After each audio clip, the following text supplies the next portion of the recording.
Study Gurukul में आपका स्वागत है। मैं हूं तेजस्वी राज पाठक। लास्ट क्लास में हमने भारत के सामान्य परिचय को खत्म किया था।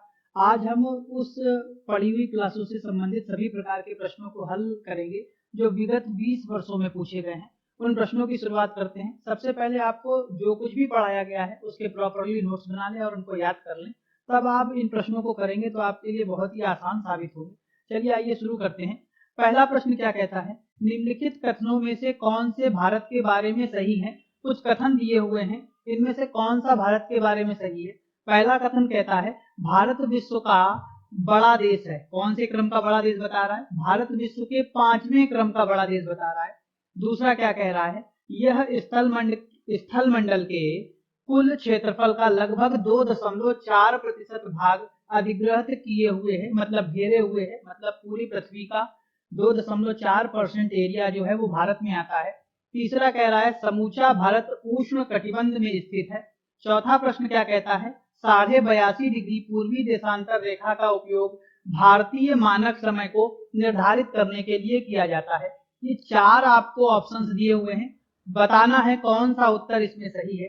तो सबसे पहला लिखा है भारत विश्व का 5वां देश सबसे बड़ा देश है, ये गलत हो गया, आपको पता है। क्षेत्रफल के अकॉर्डिंग भारत विश्व का 7वें क्रम का सबसे बड़ा देश आता है।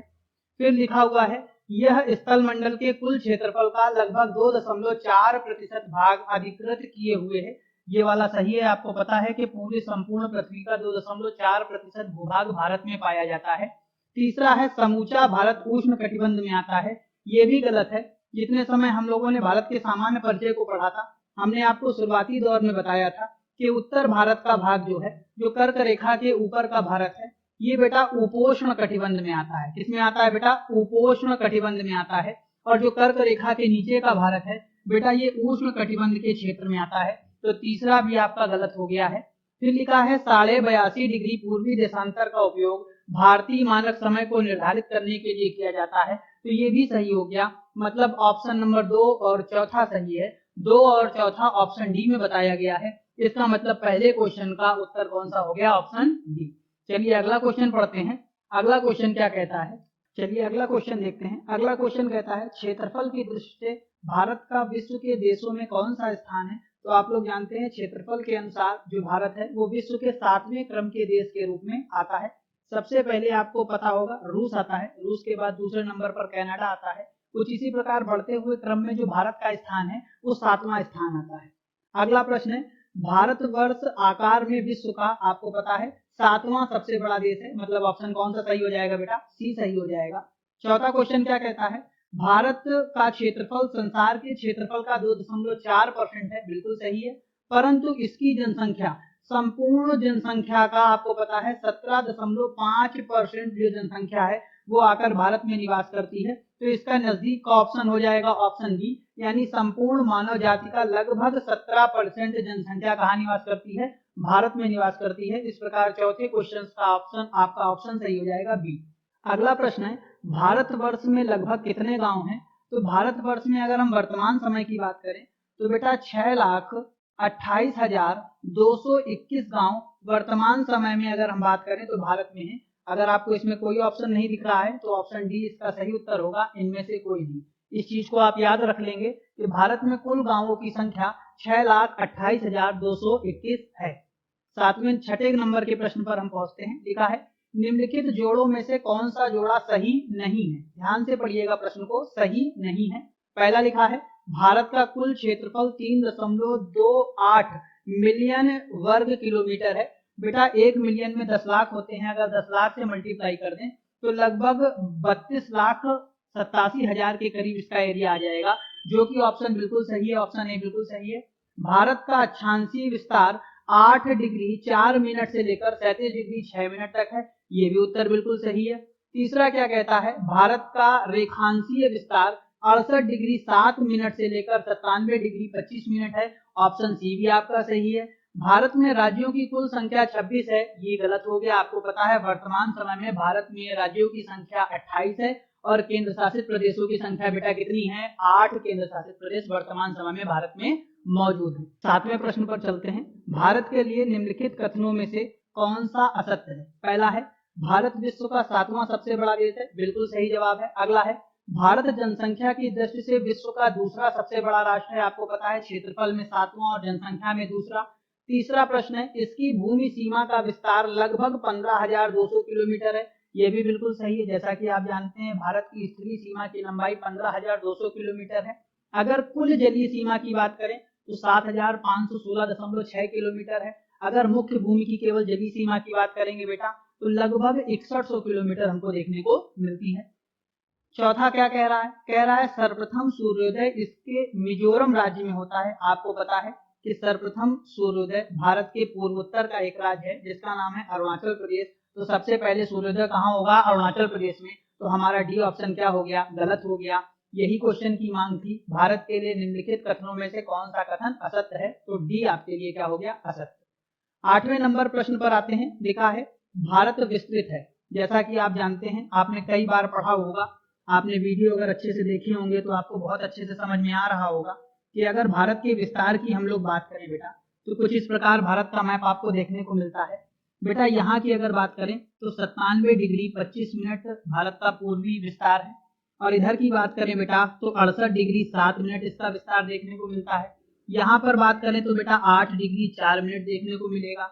यहाँ की बात करें तो 37 डिग्री 6 मिनट देखने को मिलेगा। तो आपको पता है कि इनमें से अगर आपको कोई ऑप्शन लग रहा है, पहला क्या लिखा है? 37 डिग्री 17 मिनट, बिल्कुल गलत है। यहाँ पर आप देख लीजिए 37 डिग्री कितने मिनट है बेटा? 6 मिनट। तो ये भी 37 डिग्री 17 मिनट, ये भी गलत हो गया। ये भी 37 डिग्री 17 मिनट, ये भी गलत हो गया। मतलब ऑप्शन डी, इनमें से कोई नहीं। भारत विस्तृत है, इन तीनों ऑप्शन में कोई ऑप्शन आपके मैच नहीं खा रहे हैं। तो बेटा ऑप्शन डी आपका क्या होगा? सही उत्तर होगा। 9वें नंबर के प्रश्न में पहुंचते हैं। सिक्किम से गुजरने वाला अक्षांश निम्नलिखित में से किस एक राज्य से भी होकर गुजरता है? आपको पता है सिक्किम से मिलाती हुई अगर एक अक्षांश रेखा को आप खींचेंगे तो वह अक्षांश रेखा भारत के किस राज्य से जाएगी? राजस्थान से। आपके पास अगर ऑक्सफोर्ड एटलस की बुक है तो आप उस पर ध्यान से देखेंगे तो आपको समझ में आएगा पंजाब बहुत उत्तर में स्थित है अक्षांश रेखा के। हिमाचल प्रदेश की बात करें तो ये भी कर्क रेखा के उत्तर में स्थित है। अगर हम लोग जम्मू कश्मीर की बात करें तो ये भी उत्तर में पाया जाता है। सबसे निकटतम क्या पाया जाएगा बेटा? राजस्थान। तो आपका उत्तर सही हो जाएगा ए, 9वें का ए। अगला प्रश्न आते हैं, रेडक्लिफ रेखा कौन सी रेखा है? तो बेटा आपको पता है भारत और पाकिस्तान के बीच में जो सीमा रेखा है उसे हम लोग रेडक्लिफ के नाम से जानते हैं। आपको ऐसे कैसे याद रखना है? रेड का मतलब लाल, लाल का मतलब तनातनी रहेगी, और भारत और पाकिस्तान की तनातनी हमेशा बनी रहती है। इस वजह से रेडक्लिफ रेखा भारत और पाकिस्तान के मध्य है।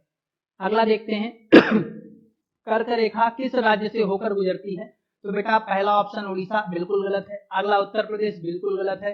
तीसरा आंध्र प्रदेश, बिल्कुल गलत है। और चौथा क्या है बेटा? बिहार झारखंड। आपको पता है पहले बिहार का ही पार्ट हुआ करता था झारखंड, लेकिन आपको ये भी पता होगा कि वर्तमान समय की बात करें तो ये दोनों अलग अलग राज्यों के दर्जा प्राप्त हैं इन दोनों राज्यों को। और वर्तमान समय में झारखंड से कौन सी रेखा होकर गुजर रही है बेटा? कर्क रेखा। तो आपका ऑप्शन क्या सही हो जाएगा बेटा? Option B. अगले प्रश्न पर आते हैं, कर्क रेखा निम्नलिखित में से किन राज्यों से गुजरती है? नीचे दिए गए कूट में सही उत्तर चुनिए। तो आपको पता है कर्क रेखा गुजरात से गुजरती है, बिल्कुल सही बात है।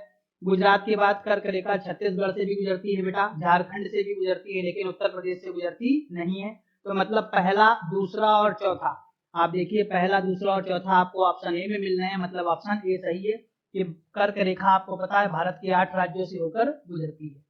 अगला प्रश्न है, कर्क रेखा गुजरती है तो बेटा आपको पता है मध्य प्रदेश से भी गुजरती है। आपको पता है पूर्वोत्तर के 2 राज्य हैं, पहला त्रिपुरा और फिर क्या है? मिजोरम। मतलब तीनों से कर्क रेखा गुजर रही है। और चौथा ऑप्शन आपको दिख रहा है इन सभी से, तो इसका डी उत्तर बिल्कुल सही हो जाएगा। जो भारत की कर्क रेखा है 23.5 डिग्री, जो कि भारत को 2 बराबर पार्ट में डिवाइड करती है, वो इन सभी राज्यों से होकर गुजरती है। अगले प्रश्न पर आते हैं, कितने भारतीय प्रदेशों से होकर कर्क रेखा गुजरती है? तो आपको उत्तर पता होगा 8 भारतीय राज्यों से कर्क रेखा होकर गुजरती है। सबसे पहले बात करें गुजरात, गुजरात के बाद आपको देखने को मिलेगा राजस्थान, राजस्थान के बाद मध्य प्रदेश, छत्तीसगढ़, झारखंड, वेस्ट बंगाल, त्रिपुरा और मिजोरम। ये टोटल कुल मिलाकर 8 राज्य हैं जहां से कर्क रेखा होकर गुजरती है। अगला देखते हैं भारत का एक राज्य जिससे होकर कर्क रेखा गुजरती है। तो आपको पता है कर्क रेखा बेटा झारखंड से होकर गुजरती है। कहां से होकर गुजरती है? झारखंड से। जम्मू कश्मीर से नहीं गुजरती है, आपको पता है। हिमाचल प्रदेश और बिहार से भी नहीं गुजरेगी, आपको पता है। झारखंड से कर्क रेखा होकर गुजरती है। अगले प्रश्न पर आते हैं, निम्नलिखित में से किस राज्य से कर्क रेखा नहीं गुजरती है? तो भैया सबसे पहला है त्रिपुरा। क्या है बेटा? त्रिपुरा से गुजरती है बेटा। फिर आपने सुना होगा छत्तीसगढ़ से भी कर्क रेखा गुजरती है, और फिर मिजोरम से भी कर्क रेखा गुजरती है। मणिपुर से कर्क रेखा नहीं गुजरती है, तो आपका ऑप्शन कौन सा सही हो जाएगा? सी। पूछ रहा है कर्क रेखा किस राज्य से होकर नहीं गुजरती है निम्नलिखित राज्यों में से? तो बेटा मणिपुर से नहीं गुजरती है। मणिपुर के, अगर हम मणिपुर की स्थिति की बात करें तो ये कर्क रेखा के उत्तर में पाया जाता है। अगला प्रश्न है, डूरंड लाइन किसके साथ भारत की सीमा निर्धारित करती है? तो आपको पता होगा भारत और अफगानिस्तान के मध्य जो सीमा रेखा है, जिसकी लंबाई लगभग 106 किलोमीटर है, उस सीमा रेखा को बेटा डूरंड रेखा के नाम से जानते हैं। अगला प्रश्न है, निम्न नगरों में से कौन सा कर्क रेखा के निकट है? अगर हम लोग बात करें तो कर्क रेखा के सबसे समीप कौन सा नगर आता है? तो आप देखेंगे बेटा दिल्ली, दिल्ली के बाद जोधपुर, जोधपुर के पास नागपुर, नागपुर के बाद कोलकाता। तो आप ध्यान से अगर देखेंगे तो कर्क रेखा जब वेस्ट बंगाल से होकर गुजर रही है तो बेटा वहीं कोलकाता के इर्द गिर्द आपको देखने को मिलेगी कर्क रेखा। तो कर्क रेखा के सबसे समीपतम नगर कौन सा है बेटा? कोलकाता। अगले प्रश्न पर आते हैं, कौन सा महत्वपूर्ण अक्षांश भारत को दो लगभग बराबर भागों में विभाजित करता है? तो आपको पता है 23.5 डिग्री रेखा है। तो आपको दो ऑप्शन मिल गए हैं, 23.5 डिग्री उत्तर और 23.5 डिग्री दक्षिण। तो चलिए समझ लेते हैं। जैसा कि आपको ये पृथ्वी दिख रही होगी, पृथ्वी के बीचों बीच से एक 0 डिग्री लाइन गई। ये जितनी भी लेटी हुई रेखाएं, इन रेखाओं को अक्षांश रेखा कहा।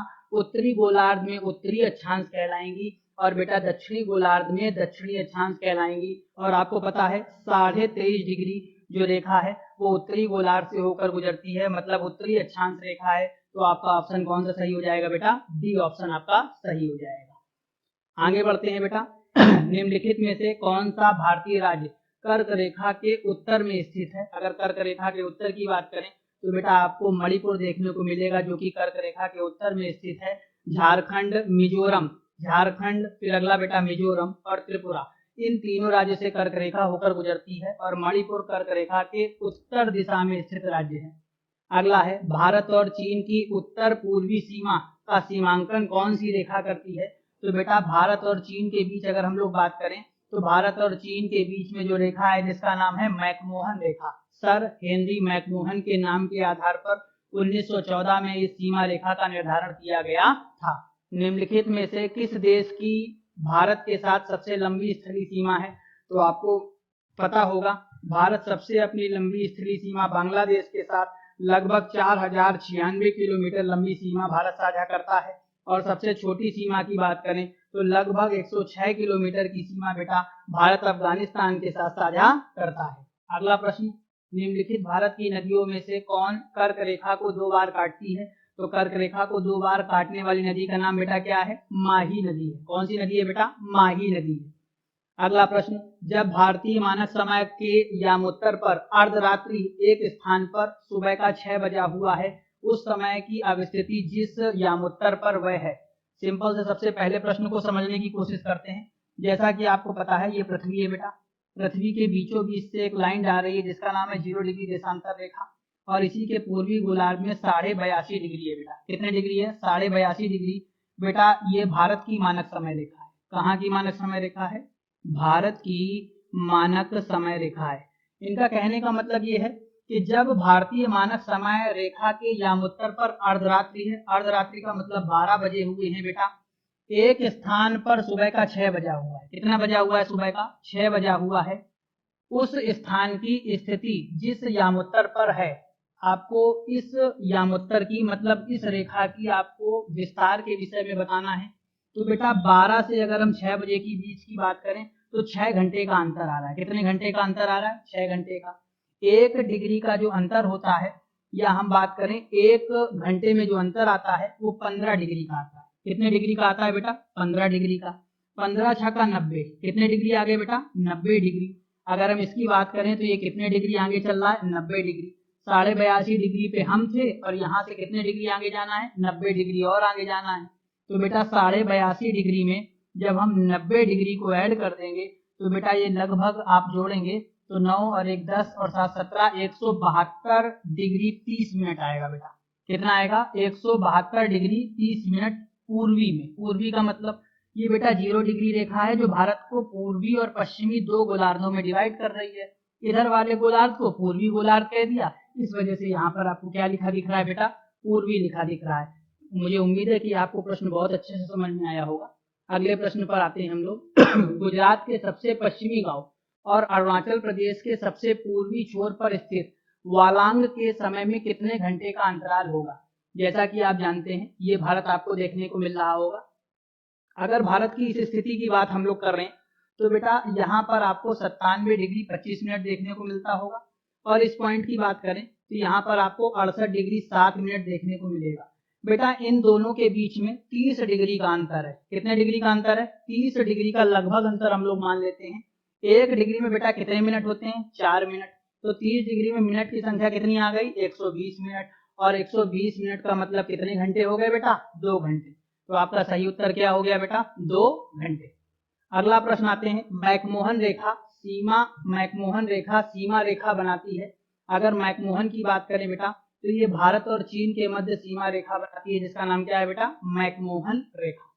अगला है, भारत के किस प्रदेश की सीमा 3 देशों क्रमशः नेपाल, भूटान और चीन से मिलती है? बेटा भारत का वह कौन सा राज्य है जिसकी सीमा नेपाल से भी मिल रही है, जिसकी सीमा भूटान से भी मिल रही है, और जिसकी सीमा बेटा आपको चीन से भी मिलती दिखेगी? तो बेटा अगर हम इसकी बात करें तो यह राज्य आ जाएगा सिक्किम का। कौन सा आ जाएगा बेटा? सिक्किम। सिक्किम की सीमा बेटा आपको नेपाल से भी मिलती दिखेगी, आपको भूटान से भी मिलती दिखेगी, और आपको बेटा चीन से भी मिलती हुई दिखेगी। अगला प्रश्न आ जाते हैं। यदि भारतीय मानक समय रेखा के अनुसार पूर्वाह्न के 10 बजे हैं, मतलब सुबह के 10 बजे हैं, तो 92 डिग्री पूर्वी देशांतर पर शिलांग पर स्थानीय समय क्या होगा? आपको पता है भारत की मानक समय रेखा बेटा 82.5 डिग्री है। अब ये 92 डिग्री की बात कर रहा है बेटा। कितने डिग्री का बात कर रहा है? 92 डिग्री की बात कर रहा है। आपको पता है 82 डिग्री से जब 92 डिग्री की ओर बढ़ेंगे तो समय को जोड़ा जाएगा। क्या करा जाएगा बेटा? जोड़ा जाएगा। इन दोनों के बीच के अगर अंतर की बात करें बेटा तो 9.5 आता है, यानी कि 9.5 आता है। 1 डिग्री में बेटा 4 मिनट होते हैं। कितने मिनट होते हैं? 4 मिनट। तो 9.5 डिग्री की अगर हम बात करें तो 38 मिनट आएगा बेटा। कितने मिनट आएगा? 38 मिनट। यहाँ पर खड़े हुए व्यक्ति की घड़ी में 10 बज रहा था, इधर जाएंगे तो समय को ऐड करेंगे। कितने मिनट ऐड करेंगे बेटा? 38 मिनट ऐड करेंगे। तो 10 बजे में जब 38 मिनट ऐड कर देंगे बेटा तो आ जाएगा 10:38। चलिए आपको समझ में आ गया होगा, इसका ऑप्शन सही होगा बी। यदि भारतीय मानक समय यामोत्तर पर मध्याह्न, मतलब मध्याह्न का मतलब क्या होता है बेटा? दोपहर के कितने बजे होंगे? 12 बजे होंगे। और बेटा ये भारत मानक समय रेखा कितने डिग्री पर आती है बेटा? 82.5 डिग्री पर आपको देखने को मिलेगी। तो 120 डिग्री पूर्वी, मतलब पूरब दिशा में, इस दिशा में जाएंगे और कितने डिग्री पर जाएंगे? 120 डिग्री पर देशांतर पर स्थानीय समय कितना होगा? तो सबसे पहले आप इन दोनों के बीच का अंतराल निकालेंगे। तो बेटा जब 120 में 82.5 को घटाएंगे तो लगभग 37.5 डिग्री आएगा। और 1 डिग्री में बेटा कितने मिनट होते हैं? 4 मिनट होते हैं। जब 4 से मल्टीप्लाई आप इसका करेंगे, 5 को 20, हासिल लगा 2, 7 को 28, 30 की 0 हासिल लगा 3, 4 3 12, और 12 और 3 15, लगभग 150 मिनट आएगा। कितने मिनट आएगा बेटा? 150 मिनट। जब इसी 150 मिनट को हम घंटों में कन्वर्ट करेंगे तो बेटा लगभग 2 घंटे 30 मिनट आएगा। कितने घंटे बेटा? 2 घंटे 30 मिनट। और जब 12 में ऐड कर देंगे तो 12 2 14, 14 बज के बेटा कितने मिनट हो रहे होंगे? 30 मिनट हो रहे होंगे। यानी आपका ऑप्शन क्या सही है बेटा? बी सही है। अगला है, यदि भारतीय मानक समय की यामोत्तर नहीं गुजरती है। बेटा आपको पता है कि भारत में समय निर्धारण की रेखा 82.5 डिग्री है। 82.5 डिग्री 5 राज्यों से होकर गुजर रही थी। पहला राज्य था यूपी। क्या था बेटा? यूपी। फिर क्या था? एमपी। पहला यूपी, फिर क्या था? एमपी, फिर क्या था? ओडिशा, और फिर क्या था बेटा? छत्तीसगढ़, और फिर क्या था बेटा? आंध्र प्रदेश। ये जो भारत की मानक समय रेखा है बेटा ये 5 राज्यों से होकर गुजरती है। जैसा कि आपको पता है उत्तर प्रदेश के प्रयागराज के निकट नैनी, कहीं कहीं किताबों में मिर्जापुर भी आपको देखने को मिलेगा। फिर बेटा छत्तीसगढ़, जो कि आपको ऑप्शन में भी दिख रहा होगा। फिर बेटा महाराष्ट्र। क्या आपको महाराष्ट्र दिख रहा है? जी नहीं, भारत की मानक समय रेखा महाराष्ट्र राज्य से होकर नहीं गुजरती। अगले प्रश्न पर आते हैं। भारतीय मानक समय की देशांतर 82.5 डिग्री किस नगर से होकर गुजरती है? तो आपको पता है इलाहाबाद। ना इलाहाबाद मिले तो प्रयागराज। प्रयागराज के निकट है बेटा नैनी, वहां से भारतीय मानक समय रेखा होकर गुजरती है। अगले प्रश्न पर पहुंचते हैं। निम्नलिखित देशांतरों में से कौन सा भारत की प्रामाणिक मध्याह्न रेखा कहलाती है? मतलब भारत में समय निर्धारण की कौन सी रेखा है? तो 82.5 डिग्री पूर्वी देशांतर रेखा को भारत की मानक समय रेखा कहा गया। अगला प्रश्न, भारतीय मानक समय IST निम्नलिखित स्थानों में से किसके समीप से लिया गया है? तो आपको अभी भी बताया, इलाहाबाद नैनी के समीप से लिया गया है। अगला है बेटा, यदि अरुणाचल प्रदेश में तिरप में सूर्योदय 5 बजे प्रातः होता है तो गुजरात के कांडला में सूर्योदय किस समय होगा? तो आपको पता है कि भारत के पूर्वोत्तर के राज्य और पश्चिमोत्तर के राज्य में लगभग 30 डिग्री का अंतराल आता है। कितने डिग्री का बेटा? 30 डिग्री का। 1 डिग्री में कितने मिनट? 4 मिनट। तो टोटल मिनट कितने हो गए? 120 मिनट। 120 मिनट का मतलब कितने घंटे बेटा? 2 घंटे हो गया। अगर अरुणाचल प्रदेश में 5 बजे सूर्योदय हो रहा होगा तो इस दिशा में 2 घंटे और ऐड कर दें तो मतलब 7 बजे के करीब। कितने बेटा? 7 बजे। तो कितने बजे बेटा? 7 बजे यहाँ पर सूर्योदय हो रहा होगा। अगला देखते हैं, भारत के निम्नलिखित राज्यों में से किसके 3 तरफ अंतरराष्ट्रीय सीमा है? आपको नाम से ही समझ में आ रहा होगा, त्रिपुरा। त्रि का मतलब 3 ओर से पूरा हुआ है और बांग्लादेश से 3 ओर से पूरा हुआ है। और बांग्लादेश एक देश है जिसके साथ भारत सीमा लगाता है और यह एक प्रकार की अंतरराष्ट्रीय सीमा है। तो बेटा त्रिपुरा से पूरा हुआ है। अगला है, भारत का सुदूरस्थ दक्षिणतम बिंदु कौन सा है? तो आपको पता है दक्षिणतम बिंदु की अगर बात करें तो इंदिरा पॉइंट है, जो कि निकोबार द्वीप समूह में आपको देखने को मिलेगा। अगर जिसकी अक्षांशीय स्थिति की बात करें तो आपको पता है 6 डिग्री 45 मिनट है बेटा। इसके 2 नाम हमने और देखे थे। सबसे पहला देखा था पिग्मेलियन पॉइंट और दूसरा देखा था पार्सेन पॉइंट। अगले प्रश्न पर आते हैं, भारत का दक्षिणतम बिंदु कहाँ पर है? तो आपको पता है ग्रेट निकोबार यानी बड़ा निकोबार में आपको देखने को मिलेगा, जिसका नाम है इंदिरा पॉइंट। अगला प्रश्न है, भारत का सुदूर दक्षिण में इंदिरा पॉइंट निम्नलिखित में से कहां पर स्थित है? तो आपको पता है बड़ा निकोबार या फिर जिसे हम ग्रेट निकोबार भी कह सकते हैं। भारत का दक्षिणतम बिंदु यहाँ पर स्थित है। अगला है, भारत के राज्यों का निम्नलिखित में से कौन सा एक युग्म सबसे पूर्वी और सबसे पश्चिमी राज्य को इंगित करता है? तो आपको पता होगा भारत का सबसे पूर्वोत्तर का राज्य अरुणाचल प्रदेश और सबसे पश्चिम दिशा का राज्य अगर हम बात करें तो गुजरात है। तो आपको ऑप्शन में देखने को मिलेगा अरुणाचल प्रदेश और गुजरात, यानी ऑप्शन डी इसका सही उत्तर होगा। अगला प्रश्न, भारत का सुदूर पश्चिम बिंदु कौन सा है? तो आपको पता है 68 डिग्री 7 मिनट पश्चिम में गुजरात राज्य में है। तो आपके 2 ऑप्शन बच रहे हैं। आपको पता है कि बेटा ये पूरी पृथ्वी है, पृथ्वी के बीचों बीच से एक लाइन गई है जिसका नाम है 0 डिग्री देशांतर रेखा। बेटा इस दिशा में स्थित रेखाओं को हमने पूर्वी देशांतर रेखा कहा, इस दिशा में स्थित रेखाओं को हमने पश्चिमी देशांतर रेखा कहा। और भारत की स्थिति पूर्वी गोलार्ध में देखने को मिलती है, जिसके चलते 68 डिग्री 7 मिनट पूर्व, और वो भी कहां पर बेटा? गुजरात में इसका सही उत्तर होगा। अगला प्रश्न है, भारत का अपने पड़ोसी देशों के मध्य अंतरराष्ट्रीय सीमा के विस्तार का आरोही क्रम। आरोही का मतलब बेटा हो गया छोटे से बड़े क्रम की अगर बात करें तो जैसा आपकी पता है कि बेटा सबसे अगर दिए हुए विकल्पों की बात करें तो भारत नेपाल के साथ लगभग 1751 किलोमीटर लंबी सीमा साझा करता है।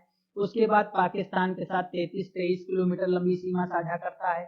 इसके बाद 34-88 किलोमीटर चाइना के साथ साझा करता है। इसके बाद 40-96 बांग्लादेश के साथ साझा करता है। तो यही अंतरराष्ट्रीय सीमा को साझा करने का सही और वही क्रम हो गया, यानी कि आपका ऑप्शन कौन सा सही हो गया बेटा? बी सही हो गया। अगला देखते हैं, भारत का वह कौन सा स्थान है जहां बंगाल की खाड़ी, अरब सागर तथा हिंद महासागर मिलते हैं? तो बेटा उस जगह का नाम है कन्याकुमारी। हमने आपको बताया भी था कि कन्याकुमारी मिलान बिंदु है 3 प्रकार के पानियों का, जहां पर एक ओर से आने वाला बंगाल की खाड़ी का पानी मिलता है, दूसरे की ओर से आने वाला अरब सागर और भारत के दक्षिण भाग में स्थित हिंद महासागर का पानी, तीनों कन्याकुमारी बिंदु पर आकर ही मिलते हैं। तो इसका सही उत्तर हो जाएगा ऑप्शन ए। अगले प्रश्न पर आते हैं, निम्नलिखित कथनों पर विचार करें। असम भूटान तथा बांग्लादेश की सीमाओं से लगा हुआ है।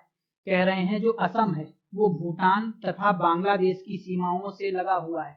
आपको पता है असम राज्य अगर आप देखने की बात करें तो ये पूर्वोत्तर का राज्य है, जो कि बेटा बांग्लादेश के साथ सीमा साझा करता है और बेटा भूटान के साथ भी साझा करता है। अगला है, पश्चिम बंगाल भूटान तथा नेपाल की सीमाओं से लगा हुआ है। अगर पश्चिम बंगाल की बात करें तो वो भी बेटा भूटान और नेपाल की सीमा से लगा हुआ है। अगला है मिजोरम, बांग्लादेश तथा म्यांमार की सीमाओं से लगा हुआ है। अगर हम मिजोरम की बात करेंगे बेटा, अगर मिजोरम की स्थिति की बात करेंगे तो बेटा वो बांग्लादेश और म्यांमार दोनों के साथ सीमा साझा करता है। मतलब इसमें ऑप्शन पहला, दूसरा और तीसरा तीनों उत्तर सही दिए हुए हैं, तो आपका ऑप्शन क्या हो जाएगा? ए। अगले प्रश्न पर आते हैं, निम्न में से किस राज्य की सीमा बांग्लादेश से नहीं मिलती है? तो बेटा पहला ऑप्शन है बेटा मेघालय, मेघालय की सीमा बिल्कुल बांग्लादेश से मिलती है। अगला है बेटा मणिपुर, फिर है त्रिपुरा और फिर क्या है? मिजोरम। मणिपुर की सीमा की अगर बात करें तो बेटा ये बांग्लादेश के साथ सीमा साझा नहीं करता है। अगले प्रश्न पर आते हैं, निम्नलिखित राज्यों में से कौन सा राज्य बांग्लादेश से अपनी सीमा नहीं बनाता है? तो पहला असम बेटा बांग्लादेश के साथ सीमा बनाता है। फिर हम लोग देखें मेघालय भी बांग्लादेश के साथ सीमा बनाता है। फिर बेटा अगला है मिजोरम भी बनाता है। नागालैंड बांग्लादेश के साथ सीमा नहीं साझा करता। यह एक राज्य है जो कि आपको म्यांमार के साथ सीमा साझा करते हुए दिख जाएगा। अगला प्रश्न, बांग्लादेश की सीमा से लगे भारत के कौन कौन से राज्य हैं? तो बेटा जैसा आपको पता है पश्चिम बंगाल बांग्लादेश के साथ सीमा साझा करता है। पश्चिम बंगाल के बाद अगर हम लोग बात करें असम की बेटा, तो असम भी बांग्लादेश के साथ सीमा साझा करता है। असम के बाद अगर हम लोग बात करें मेघालय की बेटा, तो मेघालय भी बांग्लादेश के साथ सीमा साझा करता है। इसके बाद बात करें हम लोग त्रिपुरा की, किसकी बात करेंगे बेटा? त्रिपुरा की, तो त्रिपुरा भी बांग्लादेश के साथ सीमा साझा करता है। तो वेस्ट बंगाल, असम, मेघालय, त्रिपुरा। आप ध्यान से देखें, नागालैंड बिल्कुल नहीं करता है, नागालैंड इस ऑप्शन में भी नहीं आएगा। असम, मेघालय, त्रिपुरा और असम, मेघालय, त्रिपुरा और वेस्ट बंगाल ही आपका सही उत्तर होगा, यानी ऑप्शन सी। अगला प्रश्न है, निम्नलिखित में से किस भारतीय राज्य की सीमाएं भूटान राष्ट्र के साथ नहीं मिलती हैं? तो जैसा आपको पता है सिक्किम की सीमा भूटान के साथ साझा होती है, अरुणाचल प्रदेश की साझा होती है बेटा, वेस्ट बंगाल की साझा होती है, मेघालय एकमात्र ऐसा राज्य है जो भूटान के साथ सीमा को साझा नहीं करता है, यानी आपका ऑप्शन कौन सा सही होगा बेटा? ऑप्शन बी सही होगा। अगला है, कौन से भारतीय राज्य की अधिकतम सीमा म्यांमार से स्पर्श होती है? तो आपको पता है अरुणाचल प्रदेश, अरुणाचल प्रदेश के बाद नागालैंड, नागालैंड के बाद मणिपुर और मणिपुर के बाद मिजोरम। ये 4 भारतीय पूर्वोत्तर के राज्य हैं जो म्यांमार के साथ सीमा को साझा करते हैं और सबसे लंबी सीमा अरुणाचल प्रदेश के साथ म्यांमार लगाता है। तो आपका उत्तर कौन सा हो जाएगा? बी। अगला देखते हैं, निम्नलिखित में से भारत के किस राज्य की सीमा म्यांमार से उभयनिष्ठ नहीं है, मतलब म्यांमार के साथ साझा नहीं करता है? तो नागालैंड करता है, मिजोरम करता है, अरुणाचल प्रदेश करता है। बेटा असम के साथ सीमा साझा नहीं करता है म्यांमार, तो आपका ऑप्शन क्या सही होगा? ए। अगला है, निम्नलिखित राज्यों के समूहों में से कौन सा समूह पाकिस्तान के साथ सीमा बनाता है? तो अगर हम बात करें तो जम्मू कश्मीर बिल्कुल आपको देखने को मिल जाएगा। जम्मू कश्मीर के बाद बेटा पंजाब राज्य, सबसे पहला कौन सा है? जम्मू कश्मीर। जम्मू कश्मीर के बाद आपको पंजाब राज्य देखने को मिलेगा। पंजाब के बाद आपको राजस्थान देखने को मिलेगा और राजस्थान के बाद आपको गुजरात देखने को मिलेगा। तो सबसे पहले आपको देखने को मिला गुजरात, गुजरात के बाद राजस्थान इसमें आ गया, लेकिन हिमाचल प्रदेश बिल्कुल नहीं सीमा साझा करता है। ध्यान से देखें, जम्मू कश्मीर इसमें मिल गया, राजस्थान मिल गया, हरियाणा के साथ सीमा नहीं साझा करता है। फिर देखें बेटा गुजरात देखने को मिल रहा है, राजस्थान देखने को मिल रहा है, जम्मू कश्मीर और पंजाब, यानी कि आपका ऑप्शन कौन सा सही हो गया? बी। ये कुछ 50 प्रश्न थे जो विगत 20 वर्षों में अन्य स्तरों के एग्जाम में पूछे गए। मुझे उम्मीद है कि आपके अधिकांश प्रश्न सही हुए होंगे। ये पहले हमने भारत के सामान्य परिचय को पढ़ा, उसके बाद 20 वर्षों में आए सभी प्रकार के प्रश्नों को हल करा। मुझे उम्मीद है कि आपको ये बहुत अच्छे से समझ में आया होगा। अगली वीडियो में फिर मुलाकात होगी एक नए चैप्टर के साथ। भारत के भौतिक विभाजन को पढ़ेंगे, बहुत विस्तार से पढ़ेंगे और उसके बाद भी उनके प्रश्नों को हल करेंगे। तब तक के लिए धन्यवाद।